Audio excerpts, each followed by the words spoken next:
Halo, nama saya Gabriel Beni dengan NIM 1821978 dari Sistem dan Teknologi Informasi ITB. Pada hari ini saya akan menjelaskan tentang Introduction to MDCT atau Modified Discrete Cosine Transform. Ya, dalam memproses suatu ucapan, suara atau audio, kita seringkali perlu untuk membagi sinyal tersebut menjadi beberapa segmen atau jendela. Hal ini dikarenakan oleh dua hal. Yang pertama, sinyal audio yang relatif lambat berubah terus-menerus dari waktu ke waktu, sehingga dapat memisahkan sinyal menjadi jendela-jendela pendek. Kita dapat mengasumsikan bahwa sinyal audio tersebut merupakan sinyal yang stasioner. Sinyal yang stasioner ini menjadi prasyarat dari salah satu metode yang paling efisien, yaitu spekter analisis. Nah, yang kedua, yaitu bahwa spekter analisis mengharuskan perubahan sinyal di dalam satu operasi yang mengakibatkan sinyal tersebut harus diterima sepenuhnya sebelum dilakukan pemrosesan. Contoh, dalam komunikasi kita sehari-hari, kita harus menunggu sampai satu kalimat selesai, baru setelah itu dapat dikirim. Hal ini mengakibatkan penerima suara harus menunggu sampai kalimat terrekonstruksi secara penuh baru dapat mendengar. Nah, hal ini menimbulkan delay dalam komunikasi. Oleh karena itu, kita harus selalu menerapkan windowing sebelum adanya processing. Nah, dalam penerapan spectral processing, terdapat beberapa kelemahan yang signifikan. Windows yang overlapping dibutuhkan untuk menciptakan suatu reconstruction yang sempurna. Hal ini dibutuhkan agar dapat merekonstruksi sinyal original dari sinyal windowed secara sempurna. Overlap memiliki arti bahwa jendela-jendela yang berurutan berbagi informasi dari sampel yang sama. Informasi yang sama tersebut harus diencode di kedua jendela tersebut, di mana ini tidak efisien. Dengan melakukan coding suatu sinyal, target kita adalah untuk mengkompres informasi ke bit yang sesedikit mungkin. Tapi, jika proses encode dilakukan 2 kali, hal itu malah meningkatkan jumlah informasi yang dibutuhkan. Dengan demikian, penerapan processing ini menyebabkan overcoding, di mana pada dasarnya, dua aliran bit yang berbeda dapat mewakili sinyal keluar yang sama.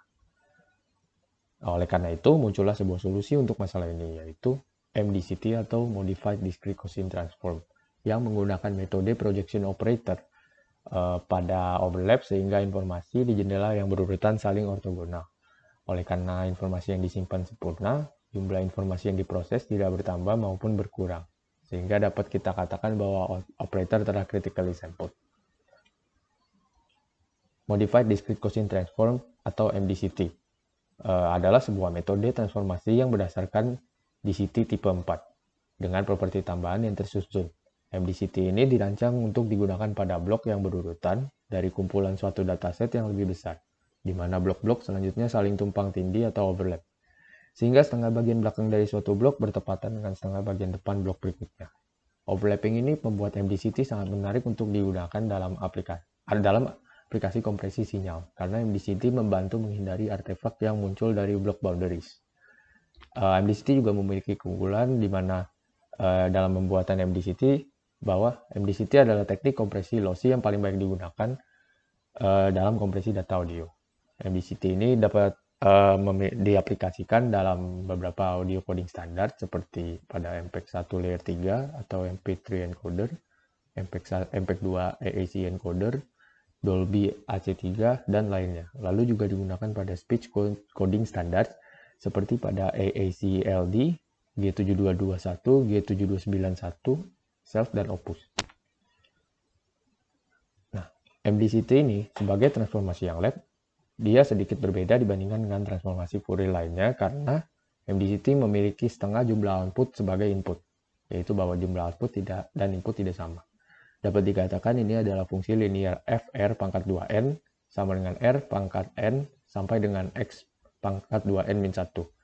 Kemudian ditransformasikan menjadi n bilangan real x0 sampai dengan xn min 1 sesuai dengan formula berikut ini. Lalu, walaupun ada jumlah input dan output yang berbeda, MDCT tetap dapat di-inverse dengan menambahkan MDCT yang overlap dari blok berikutnya yang overlap. Hal ini menyebabkan error yang dibatalkan dan data asli yang dapat diambil. Teknik ini dikenal dengan Time Domain Aliasing Cancellation atau TDAC.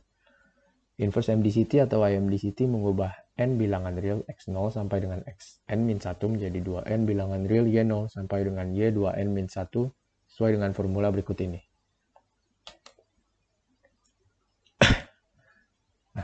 Selanjutnya saya akan membahas tentang sistem multimedia. Apa itu sistem multimedia? Sistem multimedia dapat diartikan sebagai penggunaan beberapa media yang berbeda untuk menggabungkan atau menyampaikan informasi dalam bentuk teks, audio, grafik, animasi, dan video. Nah, lalu siapa yang menggunakan sistem multimedia itu, di mana, dan kapan sistem multimedia dapat digunakan? Yang pertama, bisa digunakan di dalam digital marketing atau bidang periklanan, yaitu pada saat sebuah perusahaan ingin memperkenalkan produk atau jasa yang mereka hasilkan secara efektif dan interaktif. Lalu di bidang pendidikan, di mana penyampaian bahan pengajaran yang dilakukan oleh seorang dosen atau guru bersifat interaktif dan dapat mempermudah pembelajaran, karena didukung oleh berbagai aspek seperti suara, video, animasi, teks, dan grafik. Bidang jaringan dan internet yang membantu para web developer dalam pembuatan website yang menarik informatif dan interaktif di saat mereka mengerjakan suatu proyek pembuatan website untuk suatu perusahaan. Selanjutnya, mengapa sistem multimedia banyak digunakan di kehidupan sehari-hari? Nah, sistem multimedia ini memiliki beberapa manfaat, seperti yang pertama yaitu sistem multimedia mengubah kehidupan di tempat kerja, yaitu para pekerja dapat melakukan pekerjaan work from home atau tidak perlu harus ke kantor. Selanjutnya, sistem multimedia juga mengubah cara kita belanja dengan adanya online shopping menggunakan tablet atau smartphone yang disertai internet. Lalu juga sistem multimedia mengubah cara belanja kita, seperti belanja online dengan menggunakan smartphone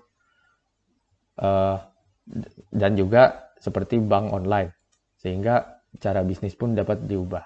Selanjutnya, sistem multimedia juga mengubah cara memperoleh informasi. Seperti orang-orang sekarang sudah mulai menggunakan internet dan software untuk mencari informasi seperti detik.com atau membaca koran online dan lainnya. Lalu untuk cara belajar juga diubah, di mana sekolah menggunakan media komputer, bukan lagi kertas, belajar online dan menggunakan e-book.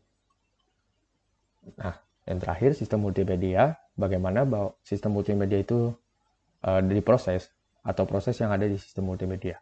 Yang pertama, ada proses akuisisi, penggabungan, penciptaan, dan perekaman dari berbagai macam media sistem, seperti merekam atau mendengar musik. Lalu dilanjutkan dengan penyimpanan dalam suatu storage digital. Baru setelah itu akan dilakukan transmisi atau distribusi dari sumber ke penerima lewat berbagai macam cara, seperti ada yang dari cloud computing maupun lokal. Sekian presentasi dari saya, terima kasih.